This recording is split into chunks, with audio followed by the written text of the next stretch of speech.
Welcome everyone to ImagineDivisions.com Gaming Central. Justin here, back with another video. And today, my friends, we are going to be talking about the indie video game Cairn.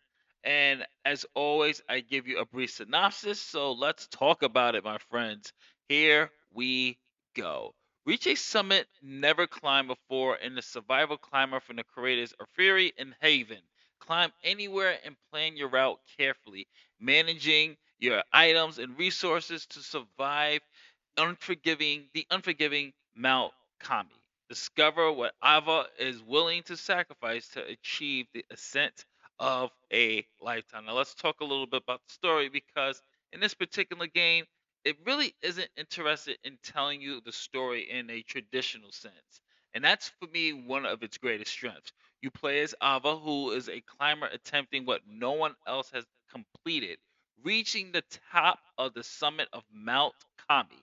There's no villain, there's no cutscene, heavy drama, and well, there's a little bit of character drama, and no constant narration explaining why this matters. Instead, the story is told through strain. Every risky reach, every trembling grip, every decision to push forward while exhausted becomes part of the narrative. The mountain itself is the antagonist.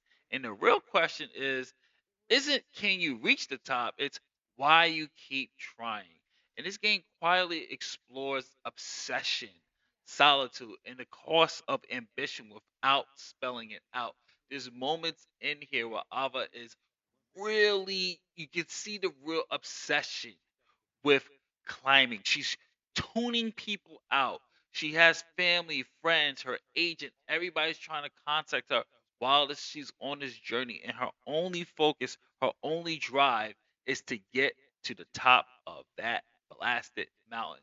And the way the story is told is very minimalist. It's introspective and mature, but it also is intentionally distant, which I really did like.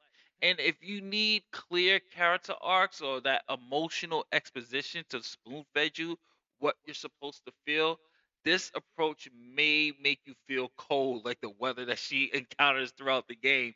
But if you're open to more of the environmental storytelling aspect where you can explore things, where you can pick up on notes and just discover things about the game, I think the format of storytelling is going to be a win for you guys. I really like the story. I thought it was really good.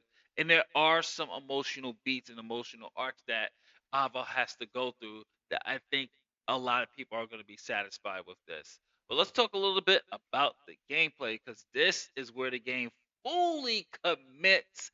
And for some, it's either going to win you over or lose you early. And that's really the kind of gist of it. It's not going to be for everybody, but I will tell you this: once you get the feel of the controls, you are not going to want to stop. I can't put this game down. I couldn't put it down. I was just kept climbing, saving. I literally was spending like hours and hours on this. And the only reason why I couldn't keep playing is because I had work and other responsibilities. But climbing is the name of the game in here, and it's manual and it's physical.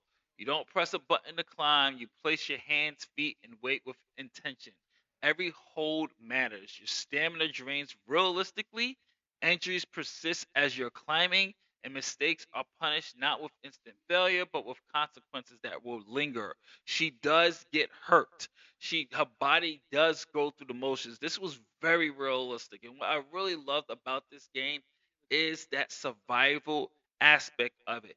And it's very accessible as well because you can tailor the game to how you want to play. If you want assist, where they will tell you, okay, it's more better if you place your foot here, or they have your automatic foot placement and things like that, you are able to do that. You also can turn off the survival mechanics off, which I don't recommend because I feel like you need the survival mechanics because it makes it that I think it takes away the grounded realism that the developers were going for in this, because the survival mechanics is where it really shines. You got to manage your food, you gotta rest. You gotta constantly inspect your gear for damage. You have to reinforce that idea that climbing isn't this heroic fantasy.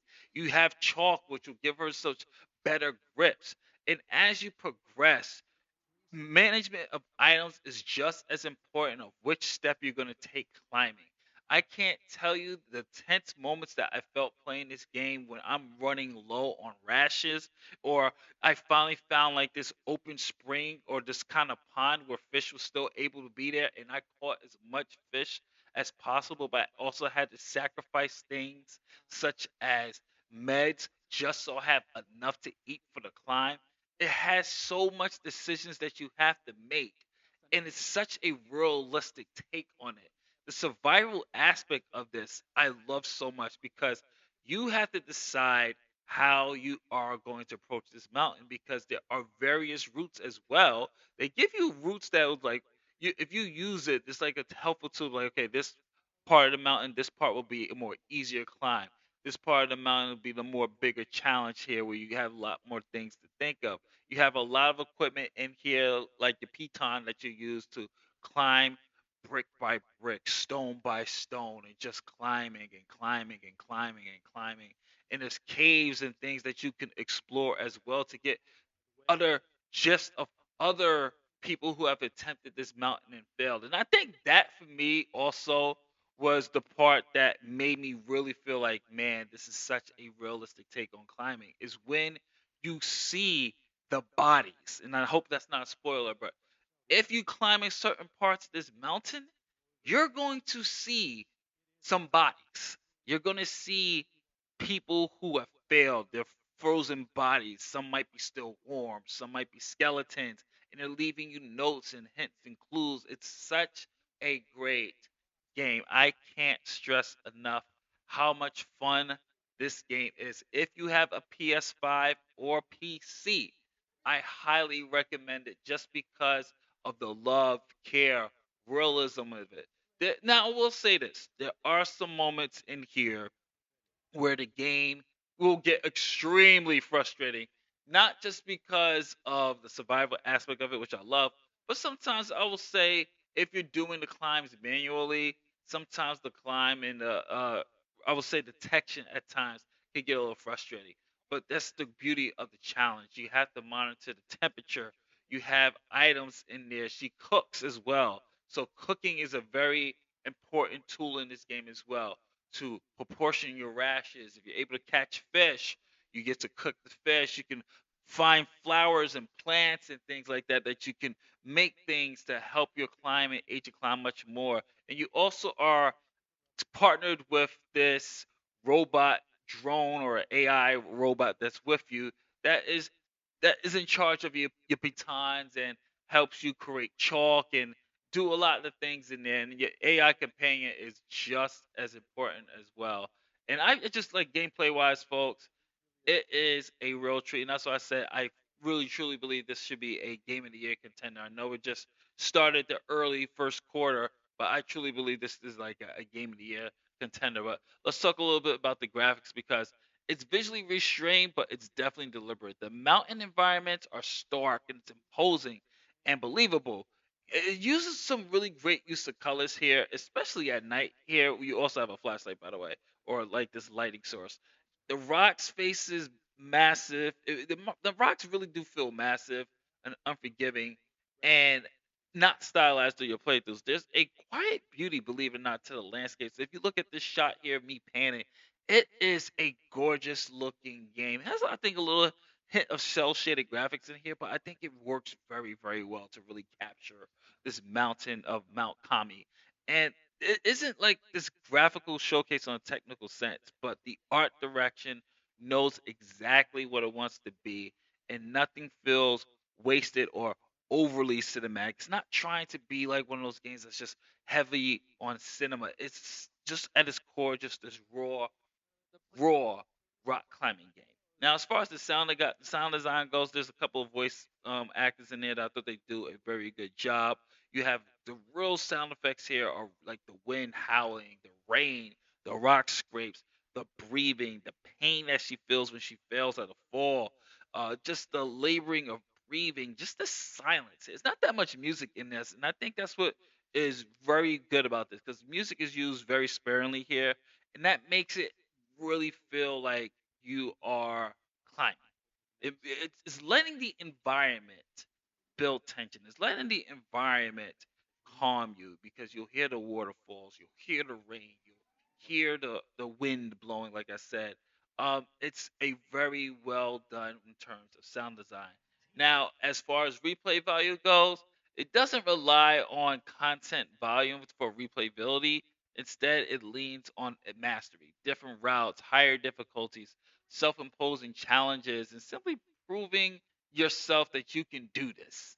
And I think that's what really is going to bring people back. It's like you can challenge your friends, hey, did you go this route? Did you go this route? It's a great open for discussion on which routes you took. And I thought that does a really great job for that.